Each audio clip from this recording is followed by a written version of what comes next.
podemos ver acá es un contrato típico mercantil.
Perfecto, muchas gracias por el apoyo. Bueno, aquí como podemos ver, hay dos características que son muy importantes. El tema de las prestaciones periódicas y continuadas, ¿verdad? Los elementos personales y reales, como siempre les hemos tratado de inculcar, ¿verdad? Son muy importantes estudiarlos y aprendérselos. En este caso, pues es las dos partes que van a pactar el contrato de suministro. Por un lado está el suministrante, quien es el que otorga las prestaciones, o en el buen chapín hablando, el proveedor, como lo podemos conocer muchas veces, y el suministrado es quien paga el precio, ¿verdad? Estos contratos generalmente tienen libertad de forma. ¿Eso qué quiere decir? Que incluso se podrían pactar de manera verbal. Sin embargo, en estos tiempos ya es muy poco lo que se pacta verbalmente por algunas informalidades, ¿verdad? A ver, ¿alguno que me pueda decir por qué es un contrato conmutativo? Solo para ver si tenemos claro el término.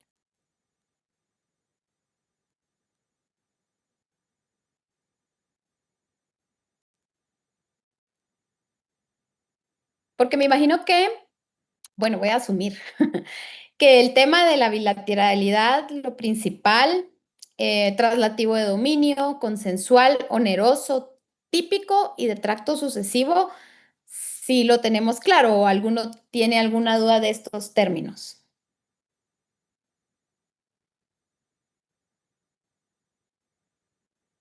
¿no? No, Ligda, esos términos están claros. Ok, ahora alguien que se anime y me diga qué entiende por conmutativo, porque yo sé que ese es el término que a todos nos da cierto problema cuando estamos estudiando,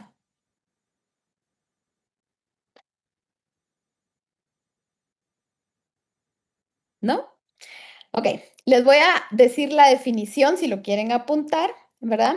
Es conmutativo porque las prestaciones son ciertas y determinadas desde que se realiza el contrato.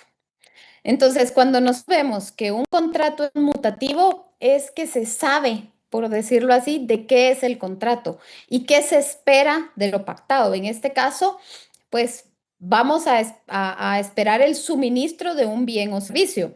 Abajo les puse un pequeño ejemplo, ¿verdad? Les pusimos un pequeño ejemplo de una embotelladora que suministra semanalmente, puede ser a una tienda de conveniencia, ¿verdad? A una cadena de supermercados incluso, aguas gaseosas, ¿verdad? Entonces, ya hay un contrato que existe y que indica con qué en qué periodo de tiempo, qué cantidades el suministrante va a proveer al suministrado.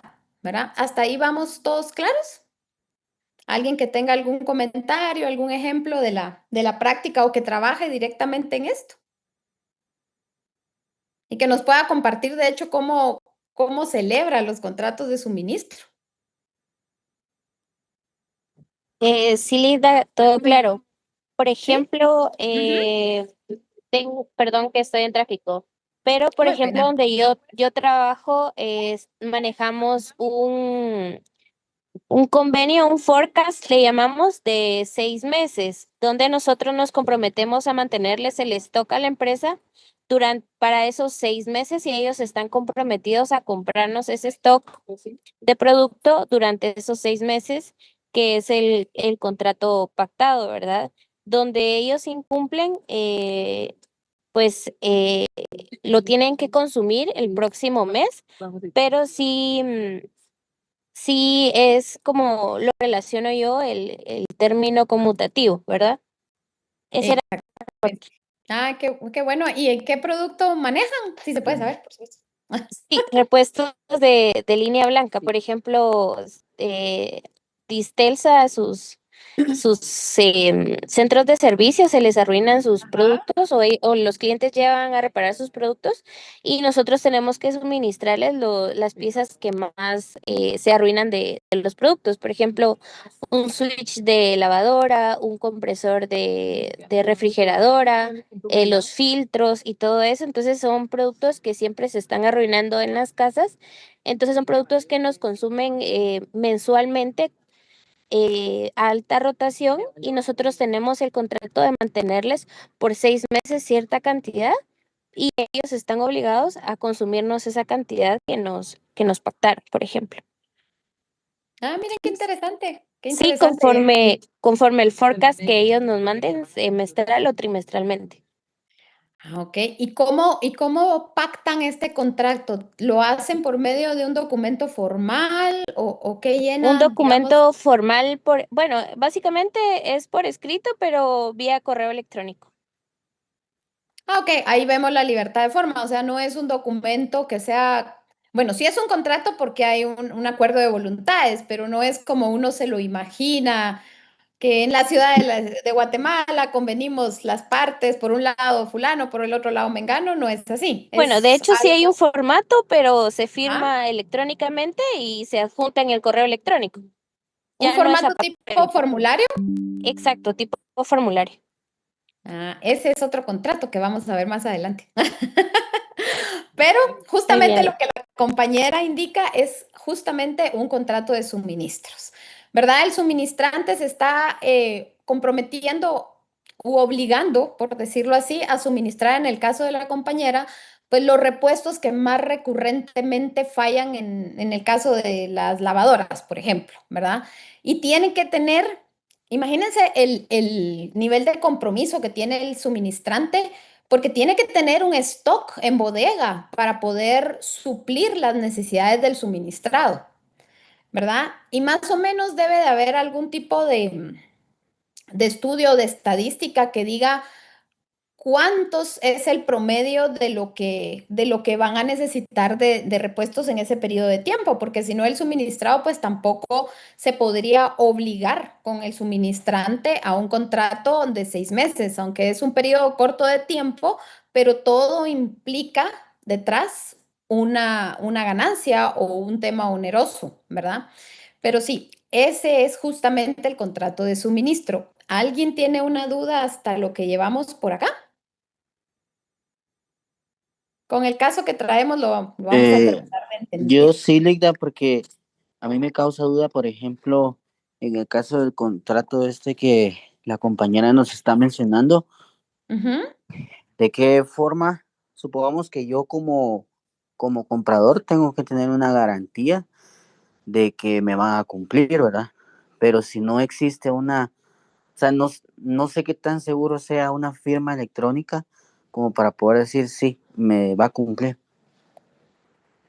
Hoy en día Guatemala ya reconoce el tema de las firmas electrónicas. De hecho, ahorita no tengo en mente el artículo en el Código Civil donde habla justamente de la libertad de forma. Está adelantito del 1517, que es la forma de los contratos. Lo voy a jalar en un momentito del código. pero inclusive establece que los contratos pueden ser de manera electrónica, de manera verbal. Es totalmente válido un contrato de esa manera, ¿verdad? Y está en la ley de reconocimiento de firmas electrónicas acá en Guatemala, que también está en vigencia la ley. Lo que pasa es que está como que terminándose de pulir, porque le tienen que pulir la parte para inclusive, para que no se diga tan feo, incluir, perdón, al notario dentro de esta posibilidad, que es una de las reformas que están en el Congreso ahorita en pláticas de la reforma al Código de Notariado, que ha sido un poquito controvertido a las reformas propuestas, pero dentro de las reformas incluso están que el notario pueda dar fe de firmas electrónicas, ¿verdad? Pero todo esto es un camino, pero sí ya está y sí es un contrato válido. Ahora, con el tema del comprador hacia la garantía, pues ahí el suministrante no tiene tanto que ver porque ahí el que se comprometió con el cliente fue el suministrado, ¿verdad? Él fue el que le vendió y él es el que tiene que dar la garantía del repuesto que da. Claro, obviamente ya hay como un contrato, pláticas y contragarantías que el suministrante le tiene que dar en este caso de ella, como nos dijo la compañera, en este caso a Distelsa, ¿verdad? No sé si ahí aclaré la duda. Sí, más o menos, Ligda. Lo que pasa es de que Ujú. pasa de que hay muchas de las cosas que uno de repente pueda llegar a tener dudas, las logra resolver hasta que ve algo justo, ¿va? Pero me imagino que así como tiene esa garantía de que sí se cumple, me imagino que también hay algunas condiciones que de no cumplirse también puede llegar a tener alguna consecuencia. Por supuesto, y el contrato como tal tiene sus limitaciones y tiene sus normas dentro del Código de Comercio, ¿verdad? Como por ejemplo lo que leímos en el 708, que es la cuantía, el 709, que son los suministros periódicos, inclusive habla el 710 del plazo, el 711 habla de la terminación. ¿Verdad? Entonces, sí está normada algunas situaciones dentro del contrato de suministro y por supuesto podría llegar a ser un tema de una ejecución por caso de incumplimiento.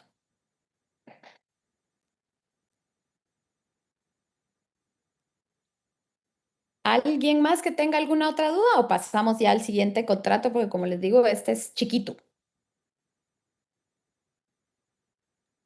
Lita, disculpe, solo Ujú. tenía una duda. ¿Será que usted podría repetir la definición de conmutativo? Disculpe, por Sí, favor. claro. Es conmutativo porque las prestaciones son ciertas y determinadas desde que se realiza el contrato.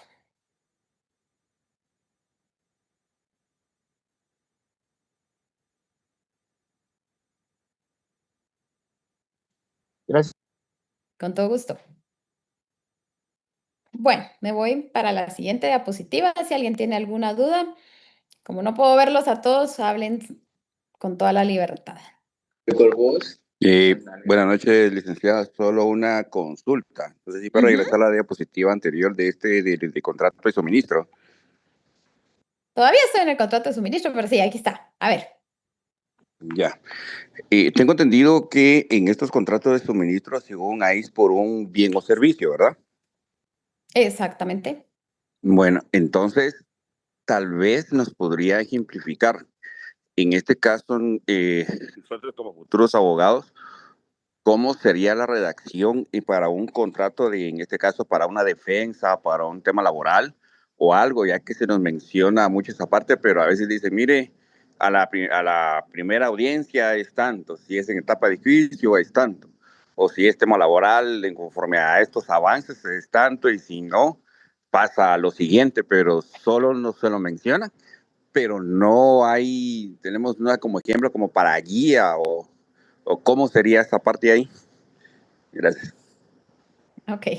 Bueno, aquí el compañero, o lo que yo entendí, para mí son dos partes de aguas, ¿verdad? O sea, una cosa es la redacción del contrato como tal, que tiene total libertad de forma, se pueden encontrar algunos mal llamados machotes, sí, y que uno pueda ir ajustando, por supuesto que puede ser, pero generalmente el área legal de las entidades pues buscan, obviamente si se basan de algún formato ya preestablecido, pues irlo acoplando conforme las necesidades del suministrante, básicamente, ¿verdad? Y hay cláusulas que obviamente se acoplan a las necesidades del suministrado con las cantidades periódicas que necesita que se le suministren.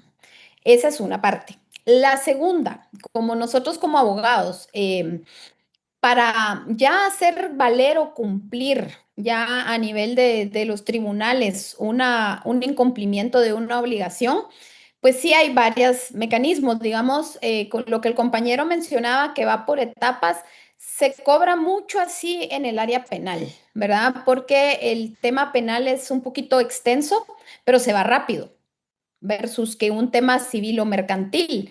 Normalmente en penal se cobra primero por la primera declaración, pues el abogado establece sus honorarios por la primera declaración y da como que los lineamientos. Si de la primera declaración yo logro desestimar el caso y que usted salga sin que lo hayan ligado a proceso, es tanto. Ahora, si lo ligan a proceso, entonces nos tenemos que ir a la etapa intermedia, todo depende del delito para ver si podría optar a una aceptación de cargos, por supuesto. Entonces, la etapa intermedia o la aceptación de cargos, el honorario es tanto, ¿verdad? Eso se ve muchísimo en el tema penal. En el tema laboral, como lo mencionó él, generalmente los abogados cobran gastos al inicio y que son por interponer la demanda, ¿verdad? Y cobran un porcentaje de lo que se va a recuperar o de lo que tiene derecho, mejor dicho, el trabajador, ¿verdad? Si iba en las prestaciones que le tenían pendientes de pago, tenía, por decirles algo, 1 millón, hay abogados que cobran un 15%, un 20% y hasta un 25% he visto yo. Pero les estoy hablando que son procesos que ya para que la sentencia quede a nivel ejecutoria en firme, ay, pueden tomar hasta 6 años. Y para mientras el abogado en lo laboral solo va cobrando gastos, gastos, gastos, gastos. ¿Verdad? Ya cuando ya hay sentencia y pasa a ejecución, pues como abogados tenemos derecho de cobrar las famosas daños y perjuicios y las costas, ¿verdad? Entonces, pero sí son procesos largos. En el tema civil y mercantil se maneja muy, muy parecido al tema laboral, solo que aquí, como son procesos, digamos, tal vez no tan largos como laboral, es que laboral sí se va un poquito largo. Em, Generalmente ahí sí cobran por interponer la demanda y llevarla al juzgado y cada abogado pues depende mucho de la cuantía de lo que se esté sometiendo al litigio. Ahí los abogados normalmente ven mucho, mucho el tema, qué tan complejo va a ser la cuantía para poder establecer ya los honorarios, ¿verdad? Pero con todo gusto le puedo decir a Lick Ernesto, si nos ponemos las pilas en el tema de cubrir el programa del curso, con todo gusto podemos ver si agregamos tal vez antes del examen final una clase donde cómo se cobran los honorarios, ¿verdad? Que eso sí es de mucha ayuda y podemos tener quizás alguna práctica de contratos, aunque recordémonos que en el 10º semestre está la redacción ya como la propia clase aquí en mercantil, que van los contratos. Entonces, sí, con gusto le voy a decir si podemos meter redacción si gusta, pero todo depende de cómo vayamos avanzando. Y derivado de esta inquietud del compañero es que la clase se pretende hacer un poquito más práctica que teórica para ir poniendo en práctica todo. Entonces, vamos a avanzar con lo que queda del contrato de suministro, no sé qué hora es. Vamos a ver el estimatorio que les prometo que es súper, súper corto y les voy a leer yo un caso que tengo preparado para que lo podamos conversar, lo podamos resolver y ahí podemos poner en práctica mucho de los temas y del análisis que estamos haciendo del Código de Comercio. Bueno, si alguien más tiene alguna duda, por favor, sin pena, abran su micrófono porque no los logro ver a todos. Ok, seguimos con la suspensión y denuncia del contrato. ¿Algún compañero que me pudiera leer el artículo 712, por favor?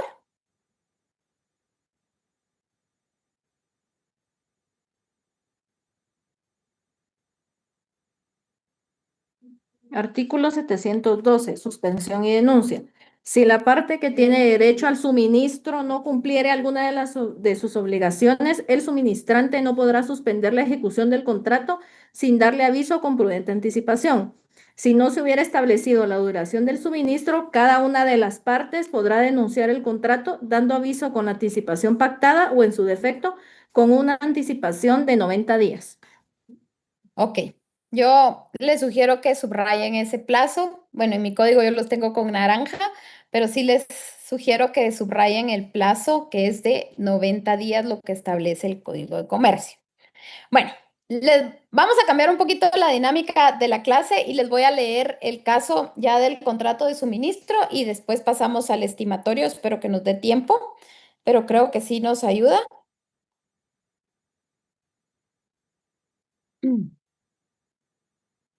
Denme un segundito porque lo tengo en el teléfono. A ver, traten de poner atención.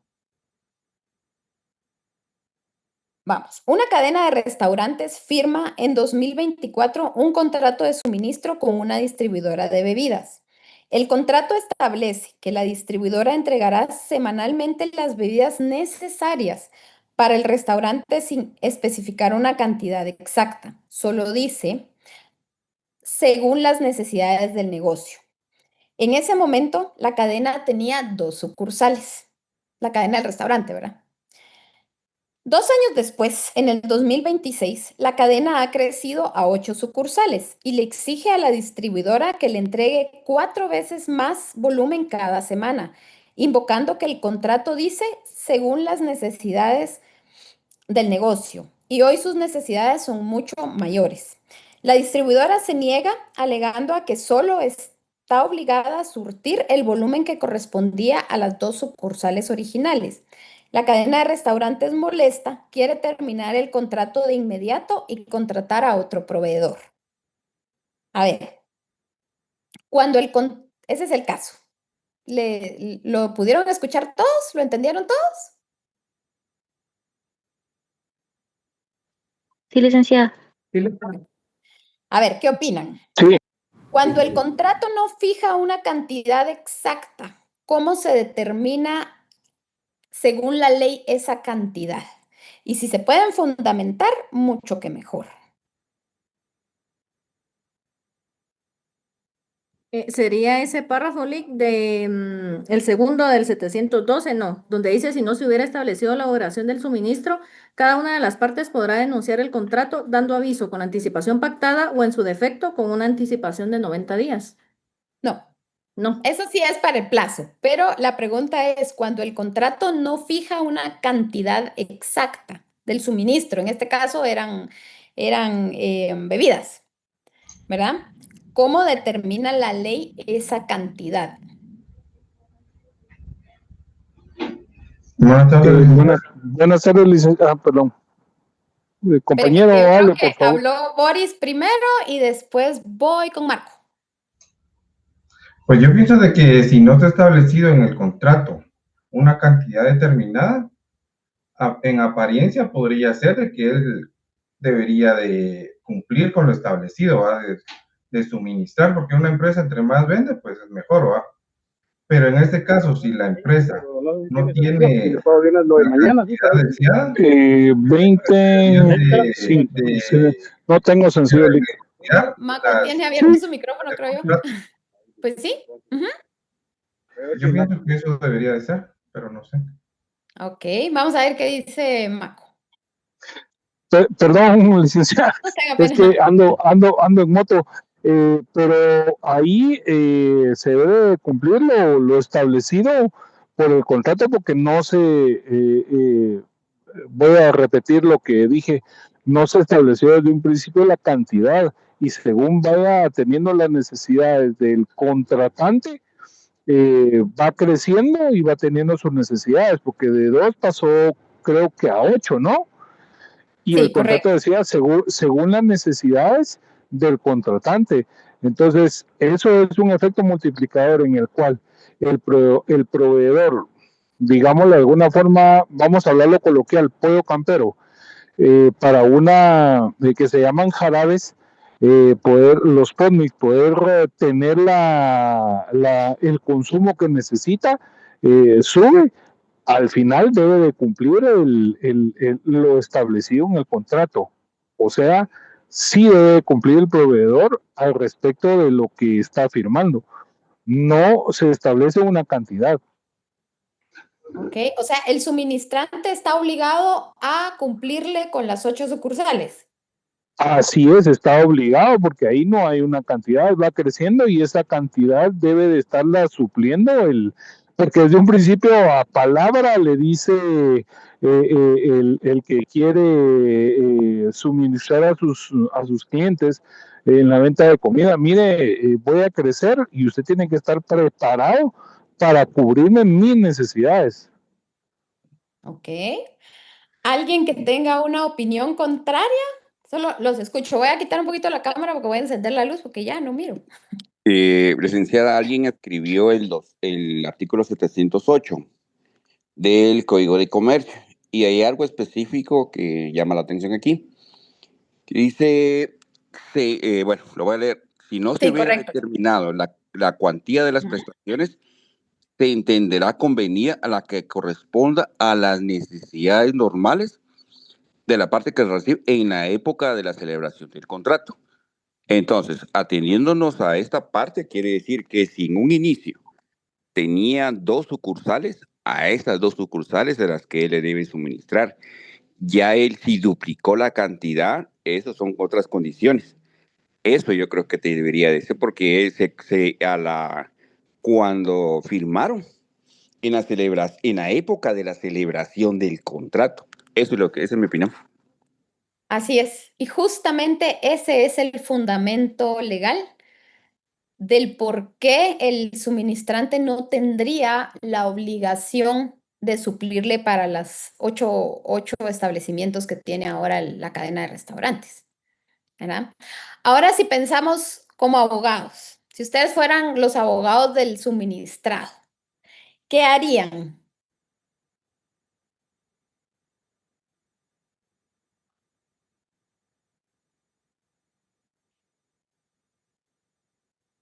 Ya habiendo visto el artículo 708, ¿cuál sería la acción, digamos, más correcta que podría tomar un abogado? Ya teniendo en consideración lo que ya la ley misma establece en el 708. A ver, ¿quién se anima como abogado?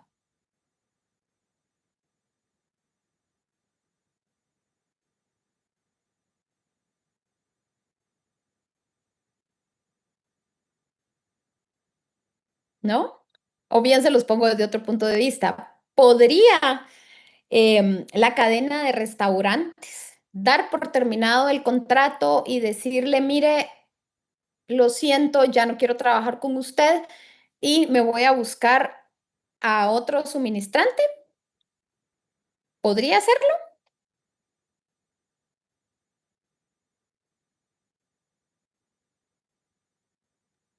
Sí se ¿Ya podría. se Perdón, entendieron? perdón, Leida, Ajá. es que por eso le mencionaba el ejemplo de los restaurantes. Perdón, voy en moto, si se escucha la bulla, perdón, No se pero oye, tiene buen audífono el casco. por eso le decía, porque yo que he trabajado en el área de alimentos, o por el año pasado que estuvieron las verduras bien caras en el mercado, pero la torre mantenía un precio establecido porque ya lo había manejado con los proveedores. No sé si se recuerda que hasta en broma decían que una libra de papas era llevarla mejor a Guateprenda que comprar en el mercado, porque establecían un precio y en la torre estaban a un precio establecido que no podía pasar de ahí porque tenían que seguir proveyendo a ese mismo precio. Los mismos que proveían a los mercados. Y creo que lo mismo se aplica con este ejemplo que usted está dando. Yo sé que el compañero, pues yo ahorita no tengo a mano mis leyes, pero es lo mismo que establece un contrato, porque no está diciendo una cantidad, hay un vacío, no está estableciendo una cantidad. Ahí se dice que tiene dos sucursales y si no mal recuerdo, con miras a crecer. Entonces se debe de cumplir con lo que el contratante está exigiendo. Me deben de cumplir con las debidas. Ok. No sé si ando perdido, pero yo, por la experiencia que tengo, es que se hace un cierto pedido al proveedor para poder cumplir. Ok, gracias por la participación. Vamos a ir al compañero Lutman, veo aquí.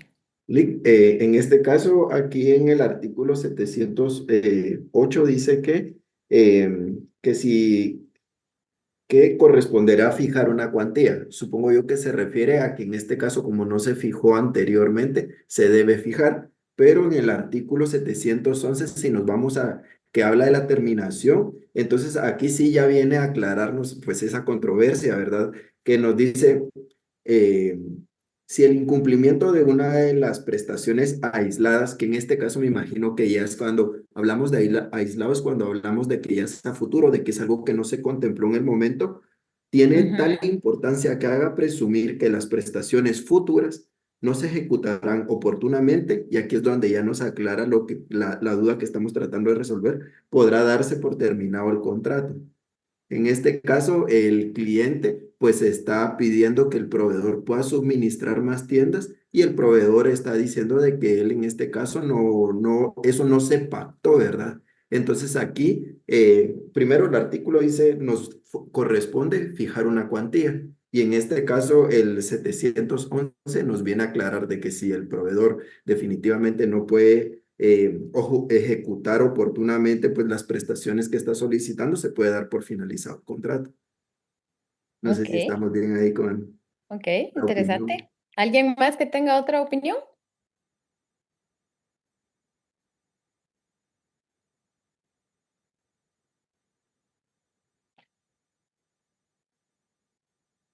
¿No? Ok. Sí, justamente ambos compañeros tienen la razón. Por un lado, en el caso de lo que explicaba Mako, un tema podrían ser las cantidades a suministrar y otro tema podría ser la variación de precios, ¿verdad? En el caso de la torre, pues la torre seguramente fue muy inteligente y negoció con el suministrante un tema de precios para poder mantenerle ese beneficio al consumidor, que era lo que hablábamos en las primeras clases, cuando uno ve algunas obligaciones o prestaciones futuras, uno inclusive puede prever la variación que pueda tener el dólar, porque al final de cuentas todo eso impacta.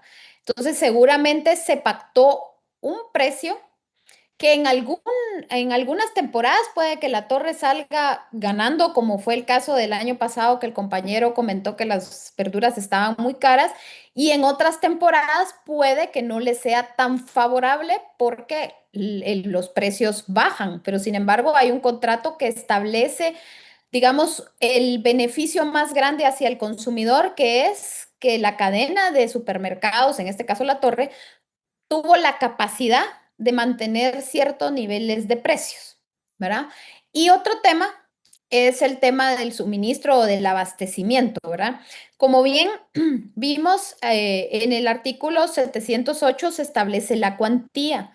En ley, un abogado, el abogado del suministrante, obviamente, que quiere defender el punto del suministrante, podría decirle, mire, nosotros firmamos el contrato en el 2024 y en el 2024 usted tenía dos cadenas y en ningún momento se quedó, dos establecimientos adicionales, perdón, y en ningún momento se pactó de poderle suministrar si usted en 2 años crecía sustancialmente a 8 cadenas. Es que no creció ni siquiera al 100%, creció casi un 400%.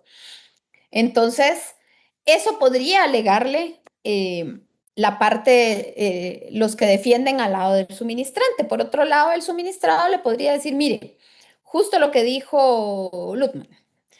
Según el 711, si usted no tiene la capacidad de poder suministrarme las cantidades que yo hoy en día necesito, yo puedo dar por terminado el contrato sin alguna penalización por no cumplir los 90 días que ya de por ley están, porque obviamente al suministrado no le conviene tener un abastecimiento que sea menor a las necesidades que hoy en día tienen sus negocios, obviamente, ¿verdad? Entonces, ¿qué harían las partes? Yo creo que si la capacidad de producción del suministrante da para suplirle a las 8 tiendas, pues definitivamente lo que creo, no me acuerdo quién fue el primer compañero o si fue Maco también, que dijo pues que nadie quiere perder negocios, obviamente, ¿verdad? Lo que harían pues definitivamente es sentarse, dialogar las partes y llegar a un consenso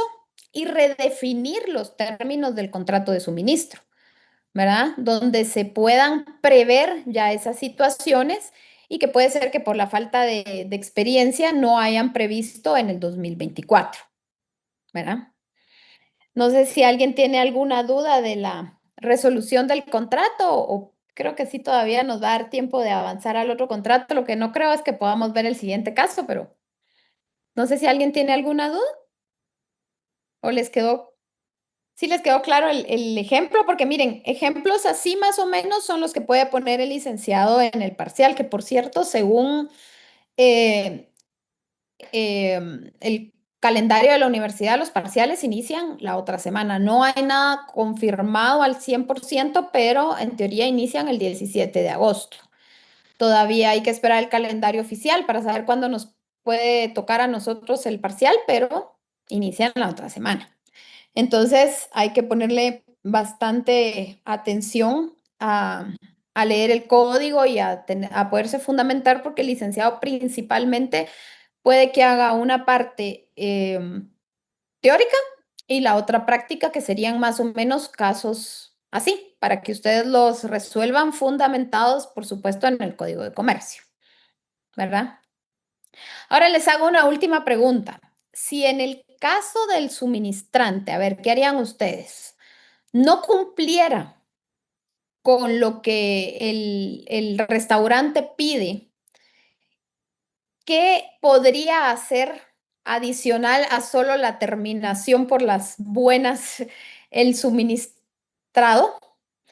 ¿Podría tomar algún tipo de acción legal? Y de ser así, ¿qué tipo de acción legal podría tomar? Perdón, Linda, ¿puede repetir la pregunta? Porque sí me enredé en una Sí, parte. digamos que en el caso de que el contrato se da por terminado, pero se da por terminado a las malas, no quedaron en buenos términos, ¿verdad?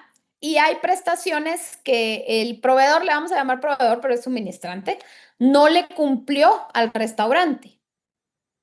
¿Cuáles son o qué acción legal podría tomar el suministrado en este caso? Bueno, pues en primera, demandar porque no cumplió en el contrato, según las cláusulas que se han dado. ¿Por qué Segundo, vía demanda? Eso es lo eh, importante, o sea, nosotros como abogados ok. tenemos que tener en la cabeza, a ver, ¿qué documento tengo? ¿Cuáles son las pruebas? ¿Qué me sirve para saber cuál es la vía procesal oportuna en la que lo voy a ir a demandar? ¿En qué vía lo podemos demandar? Lick, me voy a arriesgar, ahí sería en lo mercantil porque es un contrato de transacción. Por un pago se recibe un material o un servicio o un suministro. Por eso sería en el mercantil, porque no se cumplieron el abastecimiento que se estableció de un principio. Y de hecho, habrían hasta penalizaciones como se hacen en otros contratos que si no cumplen en el tiempo, se les deduce de la factura que pues, vayan a emitir, ¿no? se les paga menos, se les Hubieran cambia. pagos pendientes. Correcto. Entonces, esos costos los tiene que absorber el proveedor por no cumplir en el momento y el tiempo estipulado. Y si deja de cumplir, obviamente es el proveedor el que tiene que asumir el costo, el gasto y las costas judiciales que se vengan, pero que esté establecido ya en el contrato comercial de transacción económico y hasta coactivo. En el juzgado de lo económico, contencioso económico coactivo, ¿no? Así sería. No, el económico coactivo no entra por acá, pero está interesante la respuesta. A ver, ¿cuál es el juicio tipo que tenemos en mercantil? Licenciado, una pregunta de casualidad sería el arbitraje. El arbitraje, si hubieran pactado dentro del contrato un tema de arbitraje en caso de controversias. Si no tenemos el tema de las famosas conciliaciones, juntas conciliatorias que puede llevar acá el organismo judicial, que tiene áreas que concilian a las partes para evitar llegar al litigio, ¿verdad? Que es un tipo de arbitraje, pero no son los tribunales de arbitraje per se. Por medio de la reclamación también podría ser. Una reclamación. Pero una reclamación, ¿por qué vía procesal?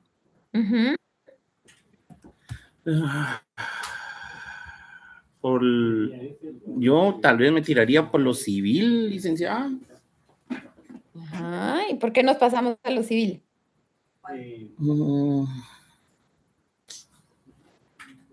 ¿Cuál es el juicio tipo a nivel mercantil? Es que ya cuando se lo ponen a uno así, ya lo ponen a uno a pensar, ¿verdad? Ya ven, por eso son bonitos los casos. ¿Cuál es el juicio tipo a nivel mercantil?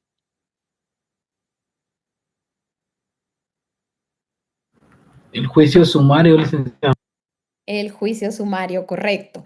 A ver, ¿quién me podría leer el artículo 1039 que establece la vía procesal a nivel mercantil? Y ahí podemos ver si es el juicio sumario realmente la forma procesal oportuna más adecuada para poder demandar este incumplimiento.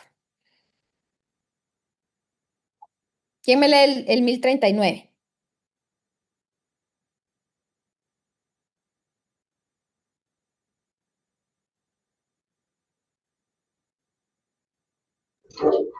Se lo leo yo, licenciado. Sí, gracias. Vía procesal del Código de Comercio, ¿no? Sí, totalmente. Ajá. A menos que se estipule lo contrario en este código, todas las acciones a que se dé lugar su aplicación se ventilarán en juicio sumario, salvo que las partes hayan convenido en someter sus diferencias a arbitraje, en cuyo caso prevalecerá el acuerdo arbitral sobre cualquier proceso o vía judicial, señalada específicamente en este código o en otras leyes de naturaleza mercantil. Solo, perdón, ahí está la respuesta del compañero. Perdón, ahí está la respuesta del compañero. Si hubieran ellos pactado la vía arbitral, sí se podría ir por el arbitraje. A ver, continuemos, por favor. Muy bien. En los juicios de valor indeterminado y en aquellos cuya cuantía exceda la cantidad de 400,000 quetzales, procederá el recurso de casación. En los términos establecidos en el Código Procesal Civil y Mercantil. En materia mercantil, son título ejecutivo las copias legalizadas del acta de protocolización de protestos de documentos mercantiles y bancarios, o los propios documentos si no fuere legalmente necesario el protesto. Cualquier controversia relativa a títulos ejecutivos se resolverá en concordancia con lo estipulado en el Código Procesal Civil y Mercantil. Gracias. A este último párrafo les sugiero ponerle de epígrafe títulos ejecutivos, para que podamos distinguir en el artículo 1039 que los títulos ejecutivos tienen su propia ejecución en caso de incumplimiento. Entonces, sí es el juicio sumario la vía idónea para hacer valer el cumplimiento de lo pactado en este contrato.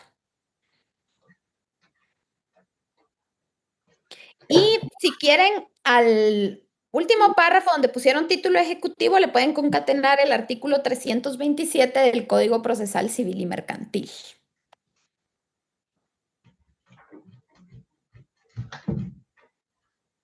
¿Qué artículo dijo? Perdón, licenciada.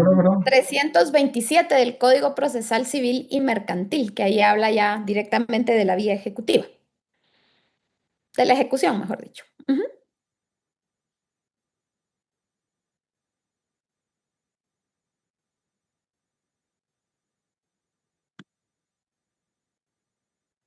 Bueno, ¿alguien tiene alguna duda?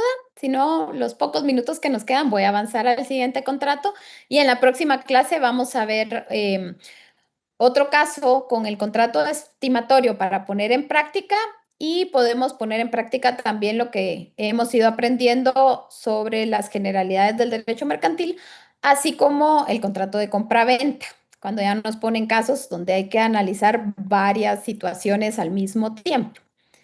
Entonces, vamos con el siguiente. Es el contrato estimatorio, que se encuentra contenido en el artículo 713 del Código de Comercio. ¿Quién me puede ayudar a leer el artículo 713?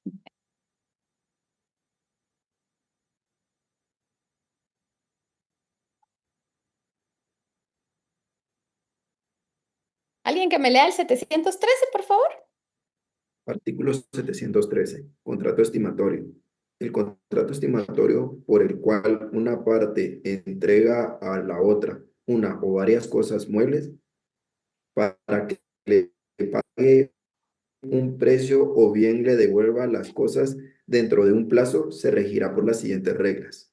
El consignatario no quedará liberado de la obligación de pagar el precio de lo recibido, porque sea imposible su total restitución, aún por causas que no le sean imputables. 2.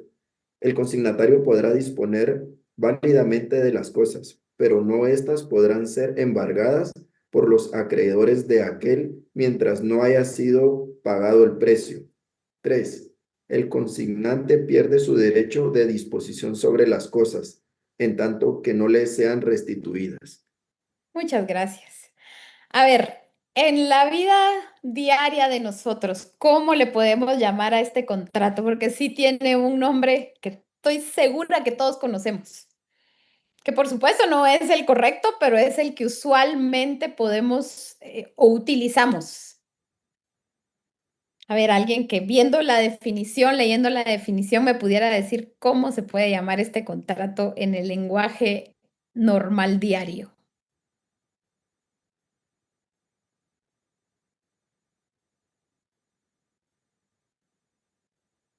Si leemos la definición, indica que el consignante entrega al consignatario mercancías o mercaderías, perdón, para que le pague un precio o le devuelva las cosas dentro del plazo determinado. ¿Sería como contrato de empeño? No, no se llama contrato de empeño, porque el Sería empeño ya es otra figura distinta, pero por ahí contrato, va la cosa. contrato de consignación. Así es, cuando les dan famosas, que nos dan las famosas mercaderías a consignación. Yo en mi código lo tengo así anotado a un ladito, que dice contrato estimatorio y le tengo contrato de consignación, ¿verdad? Porque es como normalmente se conoce, aunque su nombre legal correcto es el contrato estimatorio. Y como ustedes pudieron ver, es sumamente chiquito como lo regula el Código de Comercio, pero sin embargo estipula cláusulas sumamente importantes, ¿verdad? Acá los sujetos, ¿verdad? Es el consignante, que es el que entrega la mercadería, y el consignatario es el que se obliga a pagar el precio o a restituirlas o a devolverlas, ¿verdad? Las características, pues ya creo que ahora sí ya nos quedó a todos claros lo que significa, es bilateral, es principal porque no necesita de otro contrato, subsiste por sí solo, conmutativo, las prestaciones son ciertas y determinadas en el contrato, traslativo de dominio, llega a ser traslativo de dominio si al final pues la persona, el consignatario paga por las mercaderías que le dejaron en consignación, ¿verdad? Consensual, oneroso, obviamente, porque es uno de los principios del derecho mercantil, típico, porque está dentro del Código de Comercio, y de tracto sucesivo, porque son prestaciones periódicas que se pueden volver a repetir en el tiempo. Generalmente las personas que trabajan a consignación, así lo trabajan normalmente. Yo no sé si ustedes han escuchado, pero hay tiendas, las famosas tiendas del chino que le llaman, de las esquinas que son grandes. Ellos trabajan con algunos proveedores a consignación y les funciona muy bien. Ropa, también trabajan a consignación. Muchos, si alguien tiene algún ejemplo que sepa, pues a todos nos gusta aprender, ¿verdad? Pero vean las reglas que, a pesar de que ocupa tan poco espacio en el Código de Comercio, son reglas muy claras. El consignatario no queda liberado de pagar el precio de lo recibido porque le sea imposible su total restitución, aun cuando las causas no le sean imputables. ¿Qué quiere decir esto? Si yo tengo una mercadería a consignación, se me llega a perder, se me llega a arruinar, me la roban, eso no me libera a mí como consignatario de la obligación de tenerle que restituir, ya sea la mercadería o el valor de la misma al consignante. Entonces no es así como, ay, mire qué pena, se me perdieron, me la robaron y me lavo las manos y ya no tengo la obligación. No, está claramente que sí tiene la obligación de restituirle o de pagarle la mercadería. Y el consignatario puede disponer válidamente de las cosas, pero estas no podrán ser embargadas por sus acreedores mientras que no se haya pagado el precio. ¿Por qué? ¿Por qué creen ustedes que un acreedor no podría embargarle al consignatario las mercaderías?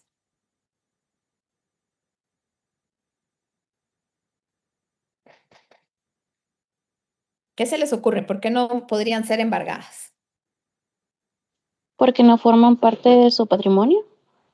Exacto, porque no son de la persona todavía. Entonces, no se tiene la legitimidad para que el banco venga y embargue, en este caso, ¿verdad? Las mercaderías que no son de su propiedad, no las puede embargar hasta que se pagara el precio o ya fueran de su propiedad. Entonces, la consignación o el contrato estimatorio sí protege y tiene cláusulas bien certeras para poderse desarrollar. Y el último punto, el consignante pierde su derecho de disposición sobre las cosas en tanto no le sean restituidas. ¿Verdad? ¿Qué quiere decir eso? A alguien que se le ocurra. Ligda, perdón, con lo que acaba de mencionar, ahí no entra a disposición las cosechas a futuro. Es que las cosechas a futuro no estarían en consignación. Ese es un contrato Pero con no. prestaciones inciertas, generalmente civil. Ajá. Ah, bueno, porque en las cosechas a futuro es comprometerse a entregar lo que ya está sembrado para poderlo entregar al proveedor que está contratando. Porque no se puede decir que voy a venderle 1000 repollos, por dar un ejemplo, digamos ahorita en noviembre, que el repollo sube la producción, si la cosecha o el corte se hace en octubre, pero ya está comprometido esa cosecha.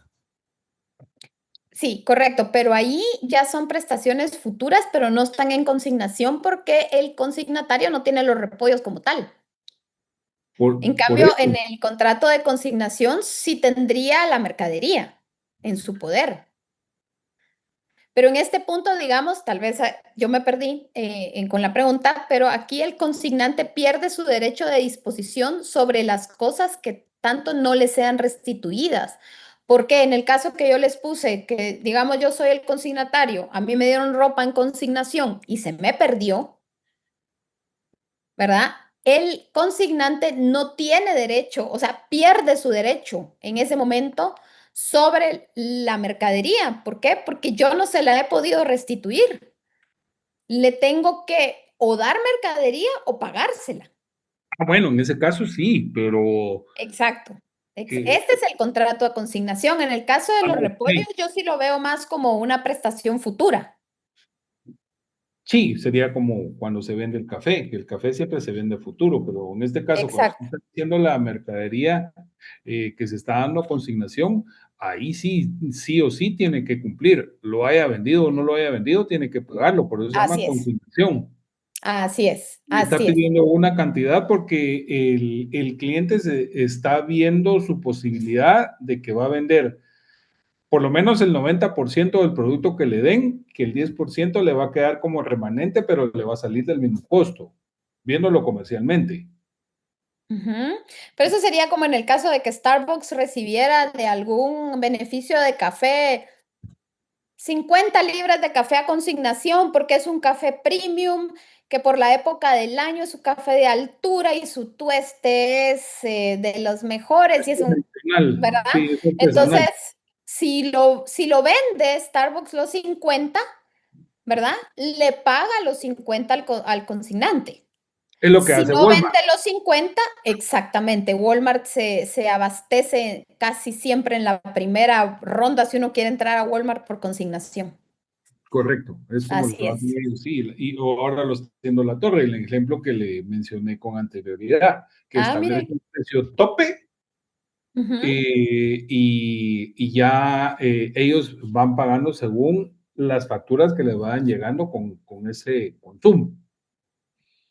Exacto. De La Torre sí no sabía, de Walmart sí sabía que para poder entrar a Walmart, la primera llenada de anaquel, si lo quieren ver ustedes así, primero es como que a cuenta del proveedor y de ahí va a consignación hasta que ya se ve como que el nivel revolvente de venta, compra que pueda tener Walmart, entonces ya empiezan a establecer sus pedidos y ya puede quedarse como proveedor de la cadena, ¿verdad? Ujú. Hasta donde yo sabía. Es que son familiares, licenciada. La ¿Ah, sí? Torre La Torre y Pais son familiares. En su momento era solamente Pais, después ya los hijos vinieron y empezaron a inyectarle capital a La Torre. A La Torre. Ah, no Entonces sabía. el mismo sistema de caja, de atención al cliente y todo, entonces esto es lo mismo. Miren qué interesante. Bueno, compañeros, se nos fue el tiempo lastimosamente. No sé si alguien tiene alguna duda y si no, me la guardan para el miércoles y con todo gusto. Vamos a ver si el licenciado nos puede acompañar el miércoles, que por cierto el sábado fue su cumpleaños, por si alguien lo quiere felicitar cuando lo vea. Y si tienen alguna duda, con todo gusto el miércoles, así que los dejo para su segunda clase. Pasen feliz noche y ha sido un gusto estar con ustedes siempre. Se me cuida mucho. Muchas gracias, Nick. Buenas Muchas noches. gracias. No, feliz noche. Adiós, se cuidan.